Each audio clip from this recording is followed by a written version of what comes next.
नमस्कार दोस्तों, स्वागत है आपका साइंस जर्नी में। आजकल चारों तरफ एक बहुत बड़ा कंफ्यूजन क्रिएट किया जा रहा है। कोई कह रहा है हिंदुइज्म पुराना है, तो कोई कह रहा है बुद्धिज्म पुराना है, तो कोई बता रहा है कि बुद्धिज्म हिंदुइज्म से निकला है, तो कोई कह रहा है कि हिंदुइज्म बुद्धिज्म से निकला हुआ है। दोनों पक्ष अपना दावा ठोके जा रहे हैं, लेकिन कौन पुराना है इसको जानने के लिए सिर्फ और सिर्फ सबूत की जरूरत है। आप खुद को हिंदू कहते हैं या खुद को बुद्धिस्ट कहते हैं, ये मायने नहीं रखता। आपकी भावनाएं या कहीं से कहीं सुनी गई बातें भी मायने नहीं रखती। सिर्फ और सिर्फ सबूत ही मायने रखता है। तो इसलिए आज की वीडियो बहुत ही इम्पोर्टेंट है और इस वीडियो को अंतिम तक देखिएगा। आज मैं आपको 10 ऐसे फैक्ट्स दिखाऊंगा जिसको देखने के बाद आप खुद ही तय कर लेंगे कि कौन पुराना है और कौन किसमें से निकला हुआ है। फैक्ट नंबर 1, हिंदू शब्द पुराना है या बुद्ध शब्द? चूंकि हिंदू शब्द फारसी शब्दावली से लिया गया है और फारस यानी कि ईरान में इसे चोर उचक को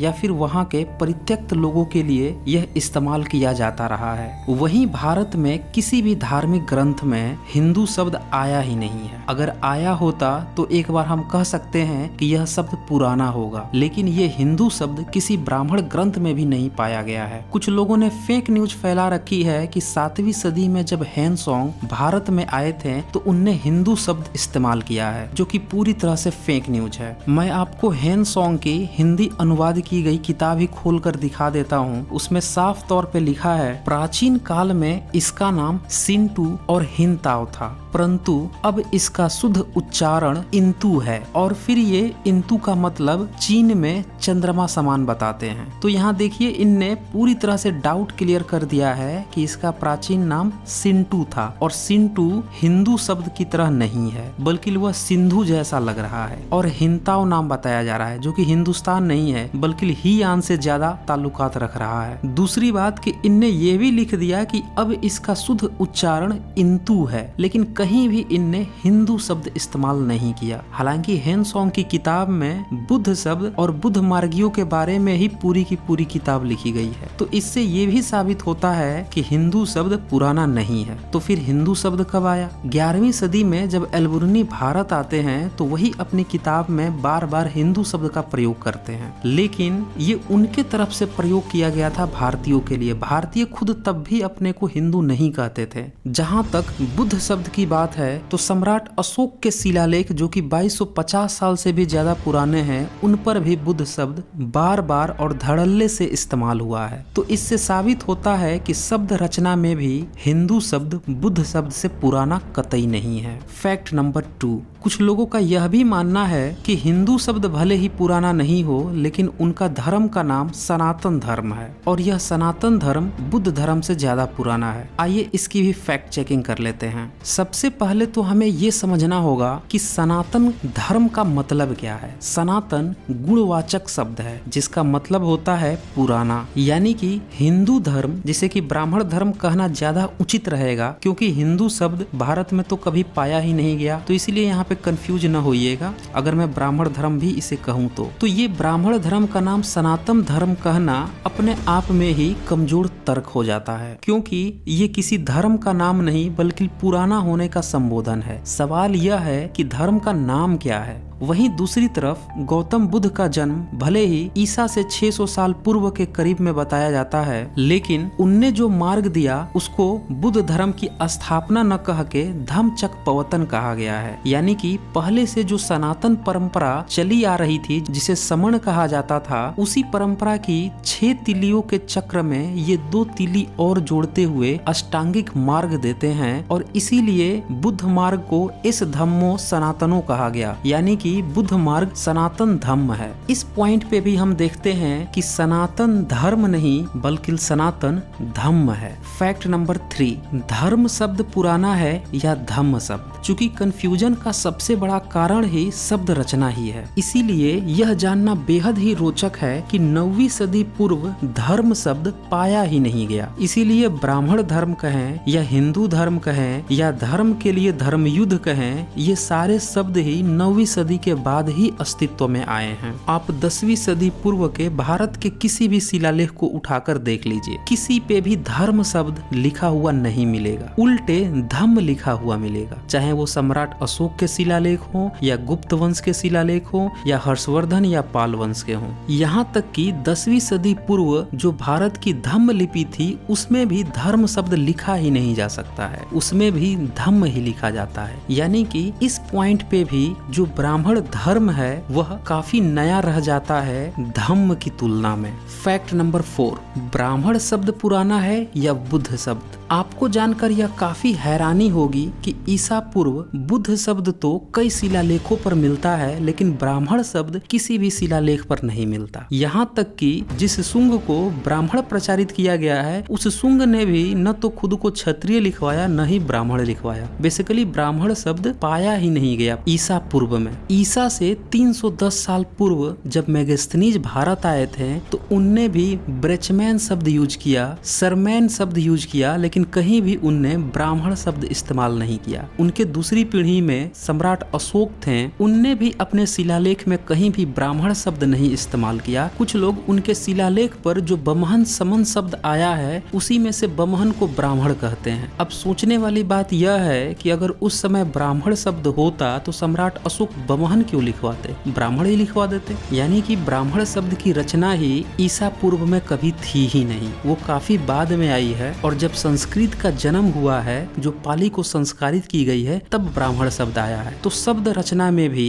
बुद्ध शब्द ब्राह्मण शब्द से पुराना ही साबित होता है। फैक्ट नंबर 5, ब्राह्मण, क्षत्रिय और वर्ण व्यवस्था के शब्द ऋग्वेद के 10वें मंडल के 90 सूक्त के 12 मंत्र में आता है। तो इसीलिए ऋग्वेद बुद्ध से पुराना है। और दावा यह भी है कि ऋग्वेद बुद्ध से पुराना है, इसीलिए ब्राह्मण धर्म भी बुद्ध से पुराना है। आइए इस दावे की भी फैक्ट चेकिंग कर लेते हैं। मुंह से लोग कितनी भी गप्पेबाजी कर लें, लेकिन माना सिर्फ सबूत का ही जाता है। जैसा कि आपने वीडियो 102 में देखा होगा, मैंने सारे सबूतों से दिखाया था कि कहीं भी किसी भी शिलालेख पर री, छ, त्र, ज्ञ इत्यादि शब्द पाए ही नहीं गए हैं, न ही संस्कृत की कोई शब्दावली पाई गई है 10वीं सदी से पूर्व। तो जब ऋग्वेद का री, क्षत्रिय का छत्र इत्यादि शब्द ही 10वीं सदी से पूर्व नहीं पाए गए, तो फिर वर्ण व्यवस्था और ऋग्वेद, ऋषि, ये सारे शब्द 10वीं सदी से पूर्व कैसे पाए जाएंगे और बुद्ध से पहले कैसे पाए जाएंगे? इसके लिए सबूत की जरूरत है, जिसका इनके पास कोई सबूत नहीं है। यानी कि जो लोग भी ऋग्वेद को पुराना बताने का दावा करते हैं वो सिर्फ कोरी गप्पेबाजी है। यहाँ तक कि यूनेस्को में जो नॉमिनेशन हुआ है ऋग्वेद को पुराना बताने का,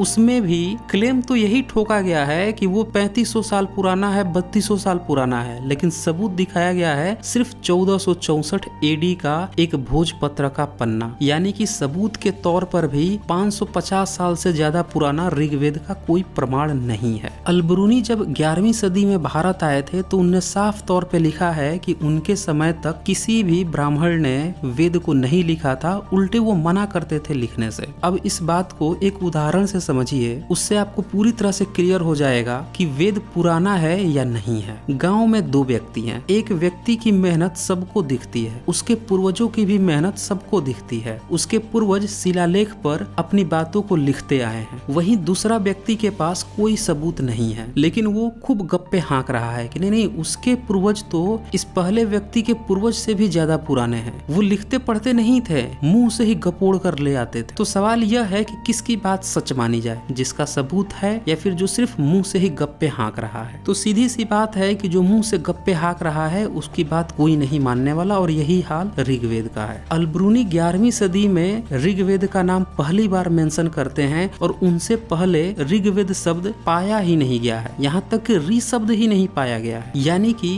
भाषा और लिपि की जो आधार है उससे साफ पता चलता है कि ऋग्वेद सिर्फ 11वीं और 10वीं सदी के समय में ही अस्तित्व में आया था। तो सबूतों के आधार पर भी यहाँ भी ब्राह्मण, क्षत्रिय वर्ण व्यवस्था जो कि ब्राह्मण धर्म की कोर है वो भी बुद्ध मार्ग से पुरानी कतई नहीं साबित होती। फैक्ट नंबर 6, ब्राह्मण धर्म को पुराना बताने वाले हमेशा ही संस्कृत को भी पुराना बताते हैं, क्योंकि इसे वो ब्राह्मणों की भाषा बताते हैं और पाली को बौद्धों की भाषा बताते हैं, जैनों की भाषा बताते हैं। तो यहाँ पे सवाल यह उठता है कि पाली पुरानी या संस्कृत पुराना। आइए इसकी भी फैक्ट चेकिंग कर लेते हैं। चूंकि पाली भाषा में लिखे हुए सैकड़ों शिलालेख मिल चुके हैं। ईसा से 250 साल पूर्व के सम्राट अशोक के शिलालेख मिले हैं जो पाली प्राकृत में लिखे हुए हैं और उसकी लिपि धम्म लिपि है। उनसे पहले बुद्ध के समकालीन पसेनजीत थे, उनके नाम का भी शिलालेख मिल चुका है जो कि धम्म लिपि में लिखा हुआ है और पाली भाषा में है। लेकिन संस्कृत के शिलालेख 9वीं सदी पूर्व पाए ही नहीं गए हैं, क्योंकि संस्कृत की लिपि देवनागरी है और संस्कृत को देवनागरी लिपि में ही अच्छी तरह से लिखा जा सकता है। देवनागरी लिपि से पूर्व धम्म लिपि प्रचलन में थी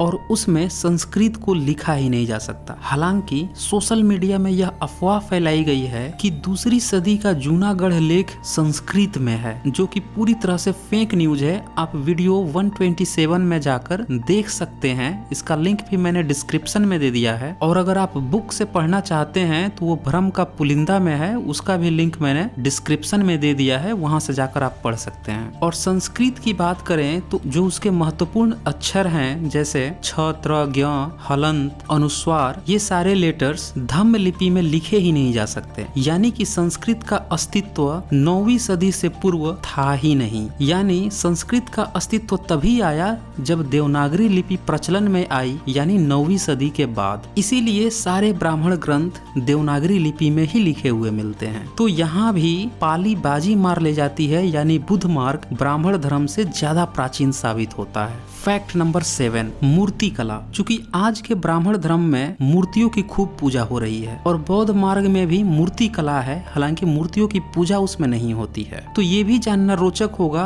कि दोनों में से किसकी मूर्ति कला प्राचीन है। अंग्रेजों के समय की अगर हम बात करें तो उस समय तक सिंधु घाटी सभ्यता का कहीं भी अता पता नहीं था। चूंकि भारत में बुद्धिस्ट लगभग खत्म हो चुके थे, इसीलिए उनके रिसोर्स का कुछ भी अता पता नहीं था, लेकिन ब्राह्मण अस्तित्व में थे। तो उनने कहीं भी सिंधु घाटी सभ्यता का न कोई जिक्र किया, न उनका वहाँ पे कोई प्रमाण मिला। उल्टे वो खुद को विदेशी साबित करने लगे। चाहे तिलक हो, सावरकर हो, नेहरू हो, केदारनाथ पांडे हो या फिर स्वामी दयानंद सरस्वती, ये लोग खुद को कोई तिब्बत से आया हुआ बताने लगा, कोई मिडिटेरियन एशिया से आया हुआ बताने लगा, तो कोई खुद को उत्तरी और दक्षिणी ध्रुव से आया हुआ बताने लगा। और ज्यादातर ने समय काल निर्धारण किया 3000 से 3500 साल पूर्व। यानी कि इन लोगों ने खुद को भारत में आना सिंधु घाटी सभ्यता के बाद का बताया, यानी इनका सिंधु घाटी सभ्यता से कुछ लेना देना ही नहीं था। तो भारत में जो मूर्ति कला पाई गई है सबसे पुरानी आज की डेट में, वो सिंधु घाटी सभ्यता में पाई गई है, जिसमें 6 से 8 इंच के छोटे छोटे मूर्तियां पाई गई हैं, खिलौने के आकार की। सोशल मीडिया में यह भी फेक न्यूज है कि उन्हीं 6 इंच 8 इंच की छोटे छोटे खिलौनों को दिखाकर कोई शिवलिंग प्रचारित कर देता है, तो कोई उसी में ब्रह्मा विष्णु महेश खोज देता है, जो कि पूरी तरह से फेक न्यूज है। वो खिलौने हैं। वीडियो 91 में और वीडियो 100 में मैंने यह दिखाया है कि कैसे सिंधु घाटी सभ्यता की जो तकनीक थी वही बुद्ध मार्ग में ट्रांसफर हुई थी। जैसे कपड़े पहनने का तरीका, सिंधु घाटी सभ्यता में जो स्वास्तिक चिन्ह इस्तेमाल होते थे वही बुद्ध मार्ग में इस्तेमाल होना, जो स्तूप रचना थी बुद्ध मार्ग में वही स्तूप रचना सिंधु घाटी सभ्यता में भी पाई गई। जो पीपल के पत्ते इस्तेमाल होते थे सिंधु घाटी सभ्यता में वही बुद्ध मार्ग में इस्तेमाल होते थे। जो ईंटों की साइज इस्तेमाल होती थी सिंधु घाटी सभ्यता में वही मौर्य काल में पाई गई। जो त्रिरत्न सिंधु घाटी सभ्यता में पाया गया वही बौद्ध मार्ग में पाया गया। जो वहाँ पे पशुओं के साथ एक व्यक्ति ध्यान मुद्रा में है वही मुद्रा बौद्ध मार्ग में भी पाई जाती है और पशु प्रेम पाया जाता है। वहाँ पे जो 6 तीलियों की धम्म चक मिला वही बुद्ध मार्ग में 2 तीली और ऐड होकर अष्टांगिक मार्ग यानी कि 8 तीलियों का चक मिलने लगा। और दूसरी तरफ ब्राह्मण धर्म में यह बताया कि वो मूर्ति पूजा नहीं करते थे। मूर्ति पूजा तो ये 10वीं सदी के बाद शुरू किए हैं। मंदिर बनाकर। तो इससे भी ये साबित होता है कि ब्राह्मण अगर ये खुद को विदेशी भी बताते हैं और ये तथाकथित अपने फर्जी वैदिक काल को भी बुद्ध से पहले स्थापित करते हैं, तो भी ये मूर्ति कला को सपोर्ट नहीं करते। यानी मूर्ति कला भी बुद्ध मार्ग की और सिंधु घाटी सभ्यता की देन है, जिसका ब्राह्मणों से कुछ भी लेना देना नहीं है। तो यहाँ भी बुद्ध मार्ग मूर्ति कला में भी ब्राह्मण धर्म से काफी प्राचीन साबित होती है। अब यहाँ पे एक दूसरी भी थियरी है कि नहीं, ब्राह्मण विदेशी नहीं है बल्कि भारतीय ही है। इस थियरी में भी ब्राह्मण धर्म बुद्ध मार्ग से काफी पीछे आता है। ब्राह्मण धर्म सीधे सीधे 8वीं सदी के बाद ही साबित होता है शैव, शाक्त और वैष्णव मार्ग के रूप में, जिसमें कि मूर्ति कला पाई जाती है। तो चाहे ब्राह्मण को आप विदेशी मान लीजिए या फिर देशी मान लीजिए, दोनों ही थियरी में मूर्ति कला में ये बुद्ध मार्ग से पीछे ही रह जाते हैं और बुद्ध मार्ग ही प्राचीन साबित होता है। फैक्ट नंबर 8, अस्तित्व पे चर्चा। ब्राह्मण धर्म का अस्तित्व कब से है और बुद्ध मार्ग का अस्तित्व कब से है? यह बहुत ही मजेदार पॉइंट है। कुछ लोगों का मानना है चूंकि बुद्ध धर्म 2600 साल से ही है, इसीलिए ब्राह्मण धर्म उससे ज्यादा पुराना है, क्योंकि इसका कोई फाउंडर नहीं है। तो यहाँ पे भी आपको निराशा हाथ लगेगी, क्योंकि आज का जो ब्राह्मण धर्म है उसके मुख्यतः 3 सेक्ट हैं: शैव पंथ, वैष्णव पंथ, शाक्त पंथ। और ये तीनों ही पंथ 8वीं सदी के बाद आए हैं, जबकि बुद्ध मार्ग सनातन मार्ग है और धम्मचक्कपवतन से अष्टांगिक मार्ग 2600 साल पूर्व से आ रहा है। उसके मार्ग भी कई सेक्ट में बंटते हैं, जिसमें से प्रमुख सेक्ट थे हीयान, महायान, और यही फिर आगे चलकर बाद में वज्रयान में भी एक सेक्ट बनता है। यही वज्रयान में तरह तरह की मूर्तियां अलग अलग एक्सपेरिमेंटल रूप से बनने लगती है, जिसमें अवलोकितेश्वर बुद्ध की कल्पना आती है, तारा देवी की कल्पना आती है। इसमें मूर्तियों के कई सारे सर होते हैं, कई सारे हाथ होते हैं और हाथों में कोई न कोई प्रतीक चिन्ह होता है, जैसे किसी हाथ में वज्र है, किसी में फरसा है, किसी में तलवार भी हो सकता है, किसी में शंख हो सकता है। और यही वज्रयान की शाखा में से 8वीं सदी में एक प्रछन्न बौद्ध, जिसका नाम शंकराचार्य था, वो खुद को अलग कर लेता है और अपना वो एक अलग मार्ग चलाने लगता है, जिसको आज शैव पंथ कहा जाता है और जो अद्वैतवाद सिद्धांत पे आधारित है। आज भी आप जाकर केदारनाथ में देख सकते हैं, इस प्रछन्न बौद्ध की मूर्ति बुद्ध के आकार की ही मिलेगी। और फिर इसके अनुयायी जितने भी बुद्ध मार्ग के स्तूप थे छोटे छोटे, उनको कब्जा कर लेते हैं, जिस पर बुद्ध के चित्र बने होते थे, और उसी को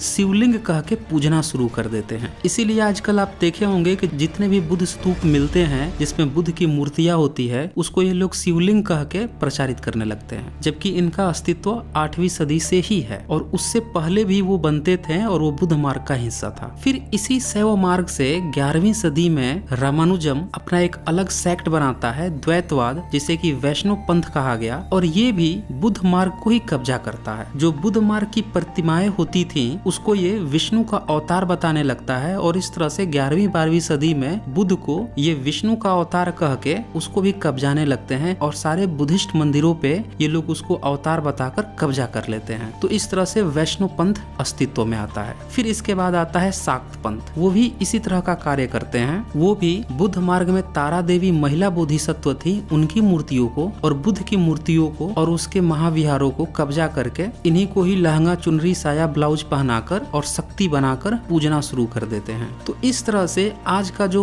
तथाकथित हिंदू धर्म उर्फ ब्राह्मण धर्म अस्तित्व में आता है 8वीं सदी के बाद, 11वीं सदी के बाद, 12वीं 13वीं सदी के बाद, जबकि वज्रयान 8वीं सदी से पूर्व था और उससे भी पहले हीयान और महायान थे। यानी कि इस अस्तित्व में भी ब्राह्मण धर्म से कहीं ज्यादा प्राचीन साबित होता है बुद्ध मार्ग। Fact number 9, social impact. जरा सोचिए, जितने भी विदेशी ट्रेवलर्स आए तब उनने कहीं भी पूरे भारत में वेद का या रामायण महाभारत का इम्पैक्ट नहीं देखा। उनने जो देखा वो बुद्ध मार्गियों का इम्पैक्ट देखा। आप पूरी फाहियान की यात्रा पढ़ लीजिए 5वीं सदी के, 7वीं सदी के हेनसोंग और इत्सिंग की रचनाएं पढ़ लीजिए, यहाँ तक कि मेगास्थनीज की इंडिका भी पढ़ लीजिए, हालांकि उसकी मूल प्रति उपलब्ध नहीं है। फिर भी कहीं भी ब्राह्मण धर्म का कोई जिक्र नहीं आएगा, उल्टे श्रमण परंपरा की बात आएगी जो कि बुद्ध मार्ग के अनुयायियों की थी। लेकिन 11वीं सदी में जब अलबरूनी आते हैं तब ब्राह्मणवाद की झलक देखने को मिलती है और अलबरूनी यह भी लिखते हैं कि वेद मंत्र क्षत्रिय को तो ब्राह्मण पढ़ा देते थे, लेकिन क्षत्रिय ब्राह्मण को नहीं पढ़ा सकता था, और वेद मंत्र अगर गलती से भी वैश्य या शूद्र के कान में चला जाए या उनने उच्चारण कर लिया और यह बात अगर प्रमाणित हो जाए तो न्यायाधीश के पास उसे लेकर जाते थे और उसका जीभ काट देते थे। तो देखिए 11वीं सदी में भी वेद का इम्पैक्ट ये था कि जो बहुसंख्यक वर्ग था वैश्य और शूद्र, उसको पढ़ने का अधिकार नहीं था, उल्टे उच्चारण करने पर उसकी जीभ काट ली जाती थी। यानी कि इसका इम्पैक्ट पूरे भारत में तो था ही नहीं, सिर्फ कुछ सीमित लोगों में था। और 11वीं सदी के पहले के जो ट्रेवलर्स आए हैं उनने तो कहीं इसका जिक्र भी नहीं किया सोशल इम्पैक्ट के रूप में। सोशल इम्पैक्ट के रूप में सिर्फ बुद्ध मार्ग का ही जिक्र हुआ है। तो सोशल इम्पैक्ट में भी बुद्ध मार्ग ब्राह्मण मार्ग से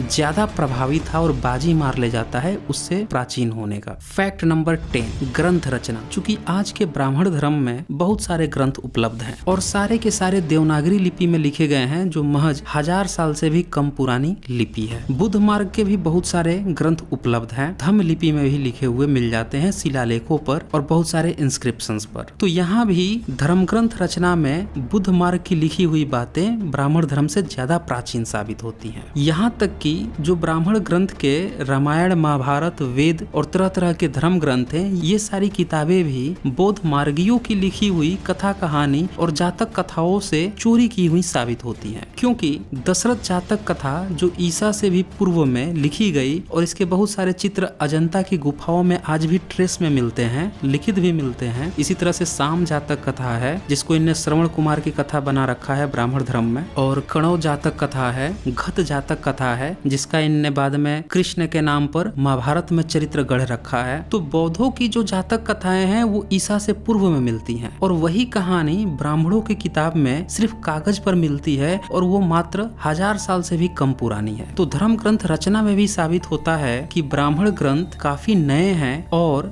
बौद्धों की ही रचनाओं की कॉपी पेस्ट करके उसका ब्राह्मणीकरण करके उसी कहानियों को तोड़ मरोड़ करके देवनागरी स्क्रिप्ट में काफी बाद में लिखे गए हैं। तो इन 10 फैक्ट्स को देखकर आप क्लियर रूप से अंदाजा लगा सकते हैं कि एक पहलू नहीं, दो पहलू नहीं, पूरे के 10 पॉइंट में ही बुद्ध मार्ग ब्राह्मण धर्म से या हिंदू धर्म से काफी प्राचीन साबित होता है। और यह भी साबित होता है कि आज का हिंदू धर्म बुद्ध मार्ग से ही निकला हुआ है, जो कि 8वीं सदी के बाद अस्तित्व में आया है। तो इसीलिए आज भी जितने लोग खुद को हिंदू समझते हैं उन्हें निराश होने की जरूरत नहीं है। वो बुद्ध मार्ग से ही भटके हुए लोग हैं और ब्राह्मणवाद की जाल में फंस गए हैं। तो दोस्तों इस वीडियो को ज्यादा से ज्यादा शेयर कीजिए ताकि सभी लोगों को सच पता चल सके, क्योंकि हिंदुइज्म बुद्ध मार्ग का ही एक विकृत रूप है। तो दोस्तों आज बस इतना ही, धन्यवाद।